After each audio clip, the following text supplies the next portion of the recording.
Hey witches, it's Dolly here at Witch Sisters, but it's almost time for summer solstice again. I've had a lot of you on Facebook and Twitter and Instagram asking for a simple summer solstice ritual that you can do that does not require any fancy or hard to find items. So I put something together.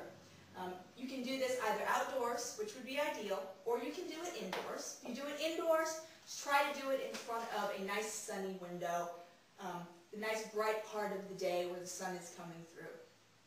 Now, the few items that you will need are a candle, either a yellow or gold candle. Remember, the summer solstice is all about celebrating and honoring the sun and everything it gives us. So you want a nice sunny color. This one's gold. You're going to need something to put it in, a small candle holder. Then you're going to need some midsummer herbs. Now, midsummer herbs could be rosemary or basil, thyme, St. John's wort, sage. What I have here is some lavender, some vervain, and some rosebuds. It's the combination I like. Then you're going to need something to put it in. I have mine in this little organza pouch. I have these all over the shop for gemstones and jewelry and stuff like that. If you can't find a pouch, you can use a small square of fabric and a string or piece of ribbon to tie it up with. Just something to hold all the herbs in. Don't use anything you'd like to keep because we will be disposing of this little pouch later. Then what you're going to need is a piece of paper and something to write with. You can either use a pen or you can use a quill and some ink because we're going to be doing some writing as part of the ritual. And when I do a spell or ritual that requires writing, I do prefer to use my quill and my ink as opposed to a pen. That's my preference. I feel as though I get more of my intent and energy into it if I use the quill and the ink. But if all you can find is a pencil, a pen, a crayon, it will work just fine. Then you're going to need something heat-proof, like one of these little cauldrons, or a heat-proof bowl, or an ashtray will work too.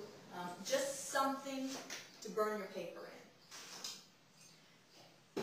Now you can think of this ritual in two parts. You have the fire part, which would be the candle and the writing, and then the herbs as a second part. So you can do either one of these parts alone, or you can do them together. First thing you're going to do is take the herbs, put them in your little pouch. You're going to sit someplace quiet for a few minutes, and you're going to meditate.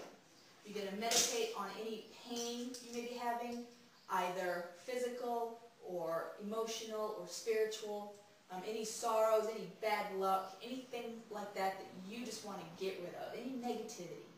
You're going to meditate on that and project all of that into your herbs. The pen don't run off with the pen. So just a few minutes, meditate all that bad negative energy into the herbs. Now, if you're just going to do the herb portion of the ritual, after you're done meditating, you would take this pouch out somewhere as far away from you and your property as you can get, preferably off your property. But if you can't, as far away from you and your house where you're living as possible. You're going to bury it. Bury it at least 6 to 8 inches deep. Just bury it and get rid of it, and slowly over time, that negative energy is going to seep out and into the earth where it will be nullified.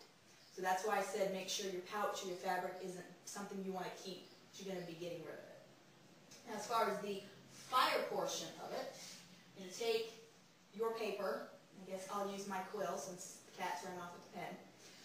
And you're going to think about what, at this point in your life, you might need protection from. Is it a debt collector? Is it a jealous friend? An abusive family member? Maybe like an ex-boyfriend that just won't get the hint and leave you alone? So whatever you feel you need protection from, because the summer solstice ritual is also about gaining courage. So just write down on your paper the things you feel you need protection from. You're going to light your candle. You're going to fold your paper. You're going to think about all the qualities of fire and how it cleanses and burns away and gives new life. Like how after a forest fire, it's all burned, but then the new growth comes back up better than before. So you're going to light it, put it in your cauldron. Once it's burned out, you're going to take it outside and you're going to scatter the ashes to the wind. Now if you've done both parts of this, you can wait to bury your pouch until you've done your fire portion of it, and just take them both outside, scatter this one to the wind, and bury this one in the ground at the same time. That's it for the ritual. Now other things you can do is you can collect some summer flowers. Maybe if you have a garden or you do a nature walk, you collect whatever is in bloom, and you can decorate the space that you're going to be doing this ritual at with those. You can wear yellow or gold, maybe shirt, a robe, something like that while you're doing it. Once you're done with your ritual, you can finish out the day of the summer solstice by preparing a nice summer solstice meal of fresh tomato soup, fresh baked breads, a lot of fresh summer fruits, salads, just bright, healthy, beautiful summer items like that. So that's it. Nothing too complicated, nothing too hard to find. If any of you have any questions, feel free to comment below. You can follow us on Facebook, Twitter, Instagram, and Pinterest. Just search for Witch Sisters. You can visit our online shop at www.witchsisters.com, or if you happen to live here in the Ozark Mountains of northern Arkansas or southern Missouri, you can visit our brick and mortar shop here in Harrison. So I want everybody to have a very happy, bright, blessed, cheery summer solstice. Bye!